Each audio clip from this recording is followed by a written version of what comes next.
Jaya Radha Madhava Punya Bihari.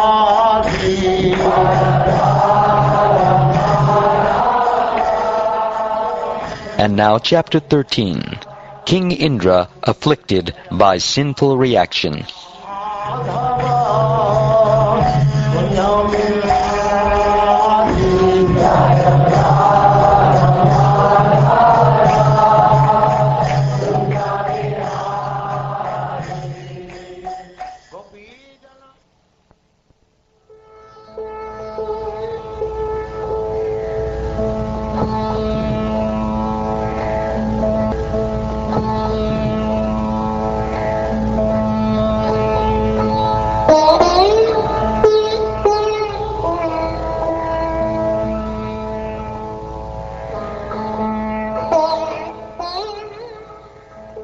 Sri Shukdev Goswami said, O King Pariksit, who are so charitably disposed, when Vritrasura was killed, all the presiding deities and everyone else in the 3 planetary systems was immediately pleased and free from trouble, everyone, that is, except Indra.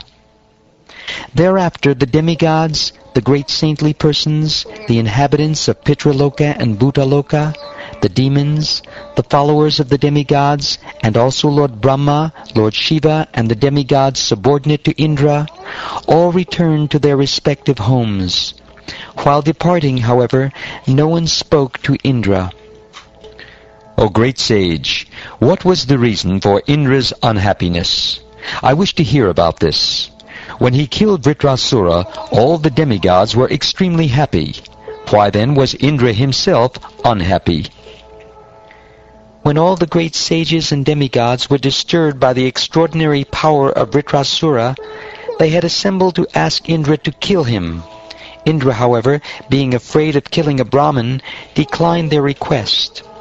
King Indra replied, When I killed Vishvarupa, I received extensive sinful reactions, but I was favored by the women, land, trees, and water. Therefore I was able to divide the sin among them. But now, if I kill Vritrasura, another Brahmin, how shall I free myself from the sinful reactions?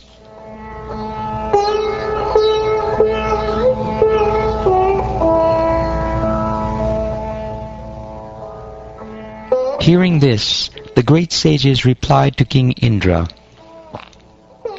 O King of Heaven, all good fortune unto you. Do not fear. We shall perform an Ashvamedha sacrifice to release you from any sin you may accrue by killing the Brahmin.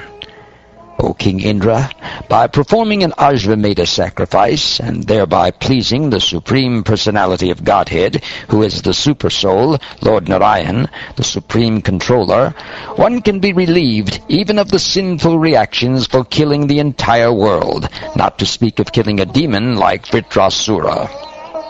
One who has killed a Brahmin, one who has killed a cow, or one who has killed his father, mother, or spiritual master, can be immediately freed from all sinful reactions simply by chanting the holy name of Lord Narayan.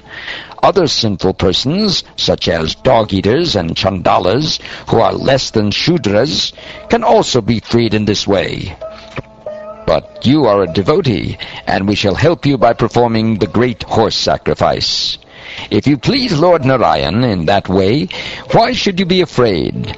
You will be freed even if you kill the entire universe, including the Brahmins, not to speak of killing a disturbing demon like Vritrasura.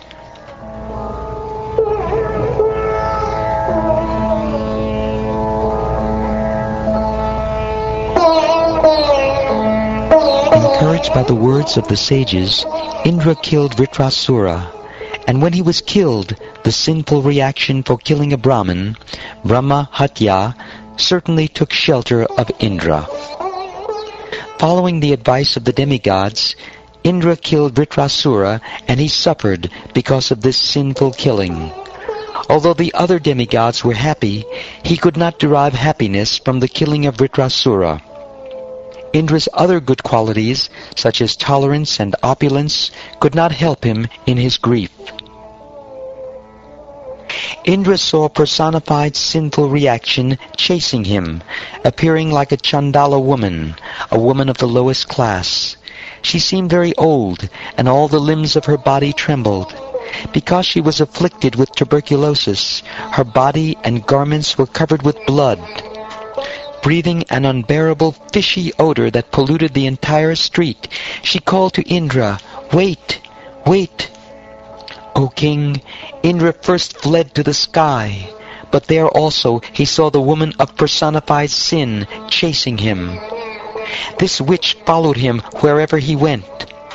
At last, he very quickly went to the northeast and entered the Manasa Sarovara lake. Always thinking of how he could be relieved from the sinful reaction for killing a Brahmin, King Indra, invisible to everyone, lived in the lake for 1,000 years in the subtle fibers of the stem of a lotus. The fire god used to bring him his share of all the yagyas, but because the fire god was afraid to enter the water, Indra was practically starving.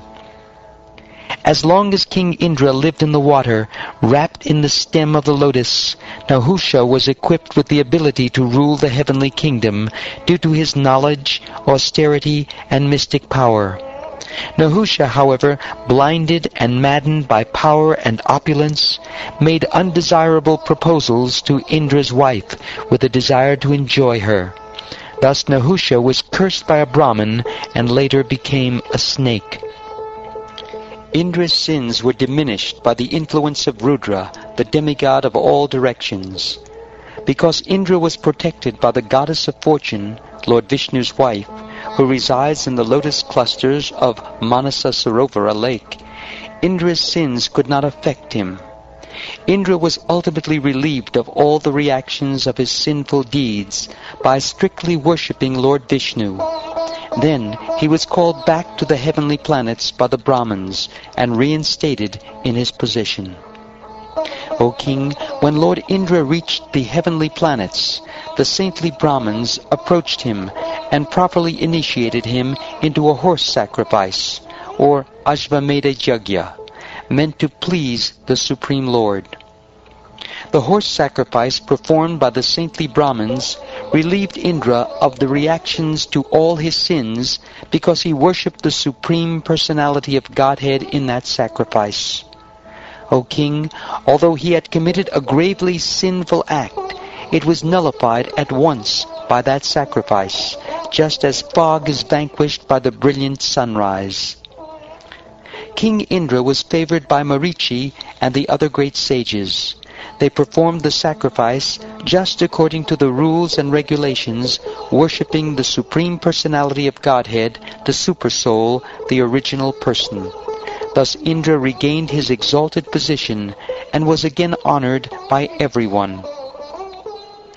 In this very great narrative, there is glorification of the Supreme Personality of Godhead, Narayan. There are statements about the exaltedness of devotional service. There are descriptions of devotees like Indra and Vritrasura. And there are statements about King Indra's release from sinful life and about his victory in fighting the demons. By understanding this incident, one is relieved of all sinful reactions. Therefore, the learned are always advised to read this narration. If one does so, one will become expert in the activities of the senses, his opulence will increase, and his reputation will become widespread. One will also be relieved of all sinful reactions. He will conquer all his enemies, and the duration of his life will increase. Because this narration is auspicious in all respects, learned scholars regularly hear and repeat it on every festival day.